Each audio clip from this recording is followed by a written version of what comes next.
નમસ્તે વિદ્યાર્થી મિત્રો, નેક્સ્ટ લેક્ચરમાં આપ સર્વેનું હાર્દિક સ્વાગત છે। મેં તમને છેલ્લે આગળના સ્વાધ્યાયનો 8મો દાખલો હોમવર્કમાં આપ્યો તો જરાક ફટાફટ જોઈ લઈ કે કેટલા વિદ્યાર્થીઓએ સાચો ગણ્યો છે, ફટાફટ જોઈ લેજો।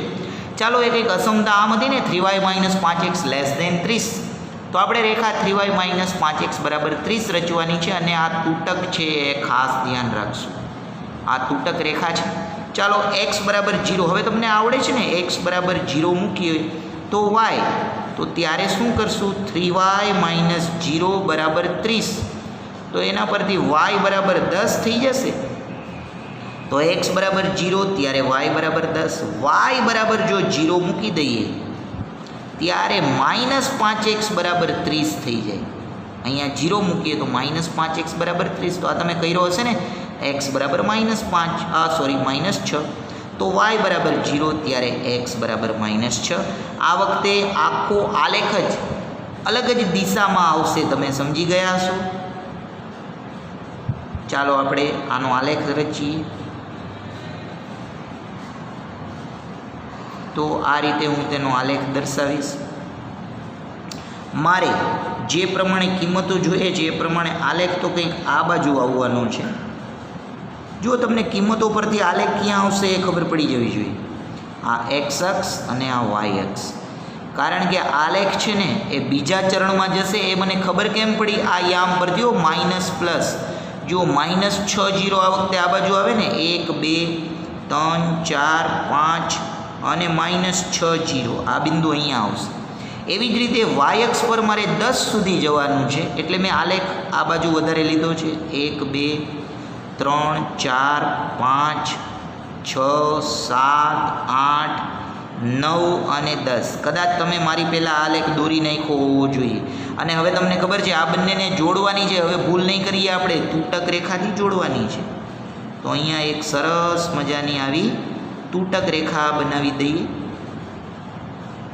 કે જે આ રીતે આમ પસાર થતી હોય। આ તૂટક રેખા શું દર્શાવે છે કે આ રેખાનો સમાવેશ ન કરવો ભૂલે ચૂકે, અને આ રેખાનું અહીંયા સરસ મજાનું નામ પણ લખવું, 3y - 5x = 30। હવે આપણી કથા જેમ છે એમ જ આ ઉગમ બિંદુ જોઈ લેવાનું કે આનું સમાધાન કરે છે કે નહીં। તો 3y - 5x < 30 નું 0 0, હવે હું ડાયરેક્ટ લખીશું, તમે મોટા થઈ ગયા છો, સમાધાન કરે છે। તમે અહીંયા 0 0 મૂકો તો 0 - 0 30 કરતાં નાના જ છે, એટલે 0 0 સમાધાન કરે છે। માટે રેખાની નીચેનો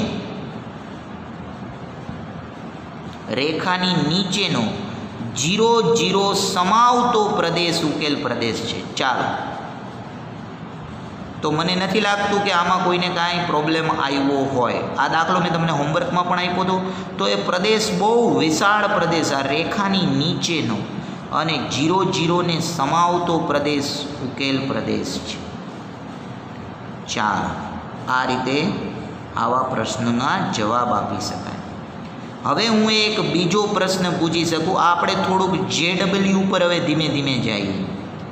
હવે ધારો કે મારે JW નો પ્રશ્ન બનાવવો છે, જો બરાબર ધ્યાન આપજો। તો JW નો પ્રશ્ન શું બને, તો JW નો પ્રશ્ન, JW ક્વેશ્ચન, આમાંથી JW ક્વેશ્ચન આ રીતે બને। 4 માર્ક્સના JW ના પ્રશ્નો પૂછાય છે કે જેમાં નેગેટિવ માર્કિંગ સિસ્ટમ હોય છે, તમને ખ્યાલ છે। આપણે જ્યારે રૂબરૂ મળશું ત્યારે આના વિશે આપણે ડીપમાં પણ ચર્ચા કરીશું। અને હમણાં જ રિસન્ટલી તમે છાપામાં વાંચતા હશો કે JW પરીક્ષા પણ આ કોરોના ભાઈએ પોસ્ટપોન કરાવી દીધી છે, એટલે હજી JW પરીક્ષા અને નીટની પરીક્ષા પાછળ જાય એમ છે। એટલે તમે બહુ ચિંતા કરતા નહીં, તમારા માટે તો એ કદાચ સારા સમાચાર છે, કેમ કે તમારા માટે જેમ જેમ આ પરીક્ષા પાછળ જાય એમ તમારી આવનારી પરીક્ષા પણ પાછળ જ જશે, એવું અત્યારના માહોલ પરથી લાગે છે। એટલે તમારે બહુ ચિંતા કરવાની જરૂર નથી। JWમાં કેવા પ્રશ્નો હોય એની પણ હું તમને ધીમે ધીમે ચર્ચા કરાવીશ। આજે આપણે શરૂઆત કરીએ કે આ જ દાખલામાં JWનો પ્રશ્ન કઈ રીતે બને।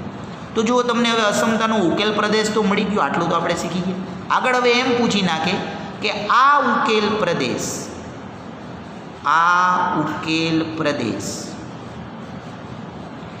જ્યાં બંધ પ્રદેશ છે, જ્યાં બંધ પ્રદેશ છે તેનું ક્ષેત્રફળ નક્કી કરો, તેનું ક્ષેત્રફળ નક્કી કરો.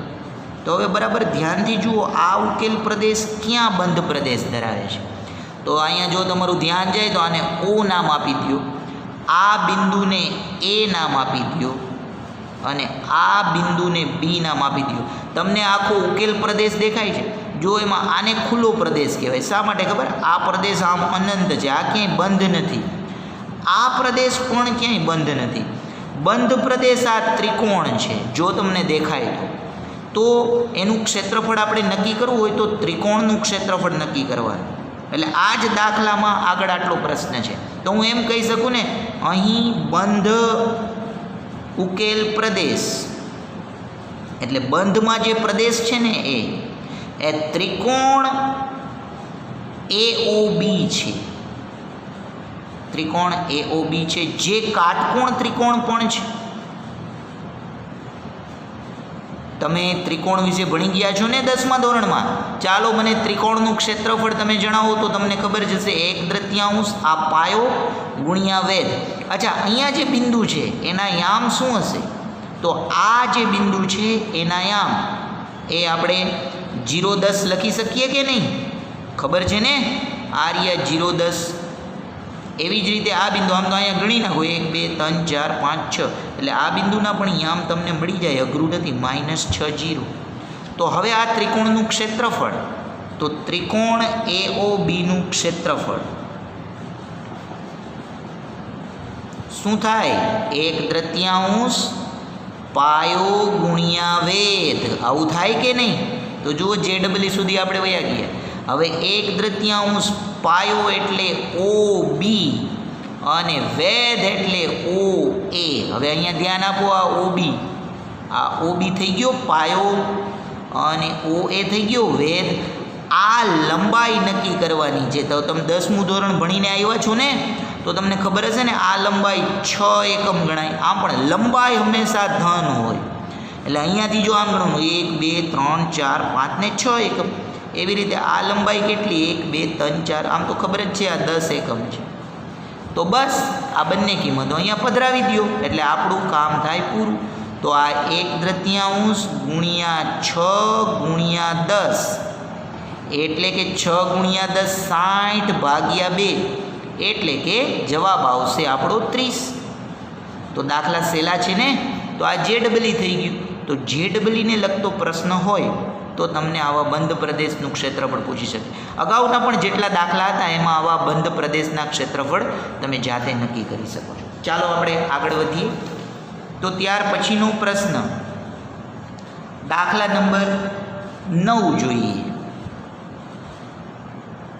અહીંયા આપણે અસમતા ઉકેલવાના જ પ્રશ્નો મેળવીએ છીએ. y<−2, માત્ર આટલું આપેલું છે, y<−2. એનો અર્થ એવો શું થઈ ગયો કે આપેલ રેખા y બરાબર -2 છે અને પાછી એ તૂટક છે. જ્યારે રેખા પરના બધા બિંદુઓએ આપણે એવું કહી શકીએ કે y બરાબર -2 છે અને x તો છે જ નહીં, તો x બરાબર 0 છે. આપણે એવું કહી શકીએ ને. માટે રેખાનો એક્સિયામ 0, રેખાનો એક્સિયામ 0 છે. એટલે રેખાનો ન હોય, રેખા પરના બિંદુઓનો. રેખાને તો યામ ન હોય ને, માટે રેખા પરના તમામ બિંદુઓએ એક્સિયામ 0 છે. આપણે એવું કહી શકીએ, અથવા એક્સિયામ બરાબર 0. હવે તમે વિચારો કે એક્સિયામ જ 0 હોય તો એ રેખાને આપણે દર્શાવવી હોય તો ક્યાં દર્શાવશું? અથવા તો એક્સિયામ કોઈ ચોક્કસ કિંમતોને આધારિત હશે. તો આપણે એને જો દર્શાવવી હોય ને તો આવી રેખાને સમક્ષિતિજ રેખા કહેવાય. તો આ રેખા સમક્ષિતિજ છે, એટલે ક્ષિતિજને સમાંતર છે. હવે આપણે જોઈએ કે આ રેખા સમક્ષિતિજ હોય તો y બરાબર પાછી -2 રેખા આપણે દોરવાની છે, ધ્યાન રાખજો. એટલે અક્ષની નીચે આપણે દોરશું અને પાછી એને તૂટક પણ કરશું. ચાલો તો આપણે વિચારીએ. તો આ રીતે પેલા બંને અક્ષો દોરી લઈએ, x અક્ષ અને y અક્ષ. અહીંયા ક્યાંક આપણે સરસ મજાનું ઉગમ બિંદુ રાખીએ. હવે અહીંયા 1 અને અહીંયા 2. મિત્રો અહીંયા જે બિંદુ છે ને એ 0 - 2 થશે. તમને ખબર પડી જાય ને, નીચે એટલે ઋણ હોય અને આવી સમક્ષિતિજ રેખા અને એ પણ તૂટક જોવા મળે છે. તો આવી સમક્ષિતિજ રેખા છે. શા માટે? જુઓ અહીંયા જે બિંદુ છે એના આમ શું હશે? 0 - 2, આ -1 ને -2. તો એક્સિયમ બધે 0 થઈ જશે. એટલે હકીકતે 0 - 2 એ આ બિંદુ થઈ ગયું. હવે અહીંયા આવશે ત્યારે અહીંયા 1 અને -2, 2 અને એટલે કે અહીંયા જે બિંદુ છે ને એ બધા જ બિંદુઓ આગળ એનો એક્સિયમ આ રીતે શૂન્ય લેશું. એટલે હકીકતે એક્સિયમ અહીંયા તો આખી રેખા પર આ શૂન્ય છે, અહીંયા આપણને મળશે. તો રેખા ઉપરના તમામ બિંદુએ આમ તો એક્સિયમ 0 નહીં, એક્સિયમ બરાબર અચળ લખવું જોઈએ. એટલે બિંદુઓએ x બરાબર ખરેખર અચળ એવું આપણે લખશું. તો આ એવા બિંદુઓ છે કે જેનો એક્સિયમ અચળ એટલે બદલાયા કરશે. 0, 1, 2, 3, 4, 5, 6, 7, 8, 9, 10 ખબર પડે ને. અહીંયા જો કોઈ બિંદુ હોય તો તમને યામ ભૂમિતિ આવડતી હશે. આના યામ 1 - 2, 2 - 2, 3 - 2. તો આ રેખાનું સમીકરણ બની ગયું y બરાબર -2. તો આ રીતે હવે આપણો પ્રશ્ન છે y <-2. જો આપણો પ્રશ્ન શું હતો? y <-2. તો -2 કરતાં નાની તો આ તમામ કિંમતો થઈ જશે. તો આ પણ ઉકેલ એ અનંત મળે છે. તો આ રીતે અનંત ઉકેલ અહીંયા જોવા મળે છે. બરાબર છે. તો ઉકેલ પ્રદેશ એ રેખાની નીચેનો પ્રદેશ છે. ત્યાર પછીના દાખલામાં આપણને આપેલું છે x <-3. તો નામ ઉપરથી જ ખબર પડી જાય ને. જુઓ તમને x બરાબર અચળ એટલે શિરોલંબ રેખા અને y બરાબર અચળ એટલે સમક્ષિતિજ રેખા, આ ખબર હોવી જોઈએ.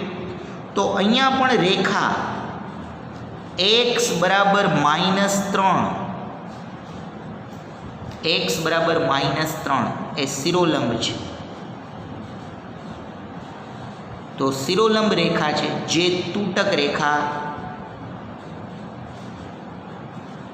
દ્વારા દર્શાવીશું. શા માટે તૂટક રેખા દ્વારા દર્શાવીશું? તો તમને ખ્યાલ છે x <-3 હોવાથી આપણે એવું કહેશું ને કે ભાઈ x <-3 એટલે કે રેખાનો સમાવેશ થતો નથી. અને હવે આપણે એને આકૃતિમાં જોઈ લઈએ. તો અહીંયા ક્યાંક આપણે y અક્ષ દોરીએ, આ બાજુ ક્યાંક આપણે x અક્ષ દોરીએ, x અક્ષ y અક્ષ. અહીંયા તો ઉગમ બિંદુ વર્ષોથી ફિક્સ જ હોય છે. આ બાજુ -1, -2, -3. મિત્રો જ્યારે તમને x બરાબર અચળ દેખાય ને એટલે શિરોલંબ છે, પણ અહીંયા આ શિરોલંબ રેખા આવી તૂટક આપણે રાખીશું. તો આવી તૂટક રેખા એ આપણને આપેલી છે.